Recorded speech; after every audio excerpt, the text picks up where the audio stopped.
Welcome आप लोगों का, धन्यवाद। जय आरसीएम। आज इस वीडियो में मैं बहुत ही खास जानकारी बताने वाला हूं कि डायरेक्ट सेलिंग में आरसीएम में काम न होने का कारण, पैसा न आने का कारण और ज़्यादा टाइम होता है और छोटा एक पिन आता है, तो उसकी मैं एक डिटेल में बातचीत करूंगा। और सबसे पहले मैं एक ही चीज़ हर वीडियो में क्लियर करता हूँ कि मैं ज्ञान देने नहीं आया हूँ और ना मैं ज्ञान दे रहा हूँ। मैंने जो सीखा है, मेरी अपलाइन ने जो सिखाया है, मैं उसी का बस एक्सपीरियंस आपके सामने देने आया हूँ। ना मैं कोई मोटिवेशनल स्पीकर, ना मैं कोई ज्ञानी बाबा, ठीक है। तो इस वजह से मैंने एक अपना एक्सपीरियंस मैं सभी नेटवर्करों को पहुंचाने का काम कर रहा हूं। आई होप कि आपको ये वीडियो में बहुत सारी चीजें सीखने का मिले। तो टू द पॉइंट हम लोग स्टार्ट करते हैं।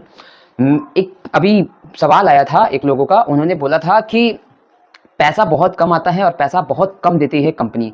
तो मैंने उनसे ज़्यादा आर्गुमेंट नहीं किया और मैं यही सलाह दूंगा कि आपको किसी से भी आर्गुमेंट नहीं करना है, बहसबाजी नहीं करना है। हाँ, सवाल का जवाब दे दीजिएगा लेकिन बहसबाजी नहीं करना है। तो मैंने इस वीडियो में कैलकुलेशन की भी मैं बात नहीं करूंगा। देखिए, मैं एक चीज़ समझा हूँ आरसीएम से कि आरसीएम की जो मूल आधारित है वो एथिक्स पे काम करती है और वो ज़्यादा पैसा लेके ज़्यादा डिस्ट्रीब्यूशन का काम नहीं करती। जब कंपनी स्टार्टिंग हुई थी तो 1400-1500 का किट था। तो जब 1400-1500 का किट था तो तब से कंपनी, उस समय में लोगों ने डायमंड जैसा पिन अचीव किया था और रूबी जैसा पिन अचीव किया था। लेकिन आज इतना लंबा गैपिंग क्यों हो रहा है? आज लोगों के पिन क्यों नहीं आ रहे? The moral of the story यही है कि हमारी जो ज्वाइनिंग कॉस्ट है ना, हमारी जो कंपनी के 2000-3000 रुपए की ज्वाइनिंग है, लोग उसमें सिमट गए हैं। मतलब एक छोटी सी परचेजिंग करवा रहे हैं, एक छोटा सा माइंडसेट के लोगों को ज्वाइन करवा रहे हैं। अरे सर, ये आरसीएम बिजनेस है, आप अपने घर का राशन बदलिए और दुकान बदलिए और आपका भविष्य बदलेगा। भाई कैसे बदलेगा?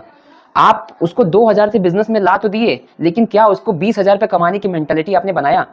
हम लोग, मतलब एक नॉर्मल पर्सन, एक रिक्शा चलाने वाले व्यक्ति को, एक दूध बेचने वाले व्यक्ति को हम लोग ज्वाइन करा देते, लेकिन आरसीएम में अच्छी क्वालिटी की ज्वाइनिंग क्यों नहीं आ रही है? पिंक लोगों को, जिसमें बोलते हैं कि टॉप लोगों की क्लासेस की जो ज्वाइनिंग आती है, जो कॉलोनी में, यूनिवर्सिटी में पढ़ने वाले बच्चे या ऐसे ऐसे लोग क्यों नहीं आ रहे? क्योंकि हम लोगों को जैसा बताया गया है, 2000 की 3000 की ज्वाइनिंग करवा दो और सबकी ढेर सारी ज्वाइनिंग लगा दो।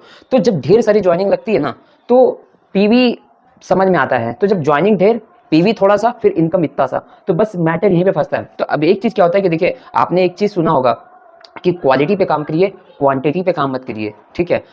आपको 100 भेड़िए से ज्यादा ताकतवर एक शेर होता है, तो आप एक शेर बनाने पे काम कीजिए। अगर आप एक शेर बनाएंगे ना, तो वो सवा शेर का काम करेगा। तो मतलब एक मोरल ऑफ द स्टोरी में आपको एक ये चीज समझाना चाहता हूँ। मेरी ऐसे एक बार बातचीत हो रही थी कि मान के चलिए आपने 10 लोगों को प्लान दिखाया, ठीक है।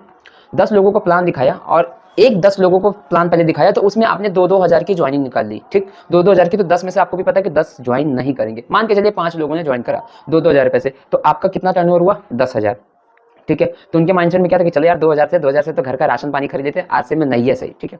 अब दूसरी जगह पे आपने 10 लोगों को प्लान दिखाया आरसीएम का, और उसमें आपने डायमंड क्लब का प्लान दिखाया, मतलब 5000 पीवी का, 10,000 की शॉपिंग का, ठीक। अब यहाँ पे रेशियो क्या होगी कि और गिरेगा। तो यहाँ पे क्या होगा ना कि वो 10,000 में से एक बंदा ज्वाइन करेगा। 10 में से 10 लोगों को प्लान दिखाया था, उसमें से एक बंदा 10,000 से ज्वाइन करेगा, और दूसरे ग्राफ में जो दिखाया था आपने, वो 10 में से आपके 5 ज्वाइन की। अब आप सोचिए कि कौन सा ज्यादा रिजल्ट दिया। अब आपको लगेगा यार, जो 5 ज्वाइनिंग आया है, तो 5 में से 4 लोग करेंगे तो बहुत अच्छा होगा, तो हमको 5 लोग। बट जस्ट यहीं पे गड़बड़ हो जाता है और यहीं पे जस्ट उल्टा हो जाता है। यहाँ पे मैटर क्या फंस जाता है कि जो क्वांटिटी आई थी ना, उसमें क्वालिटी नहीं आई, लेकिन जहां पे क्वांटिटी नहीं आई थी वहां पे क्वालिटी आई। तो जो 5000 पीवी से ज्वाइन किया था, तो उसका 9,000 10,000 लगा।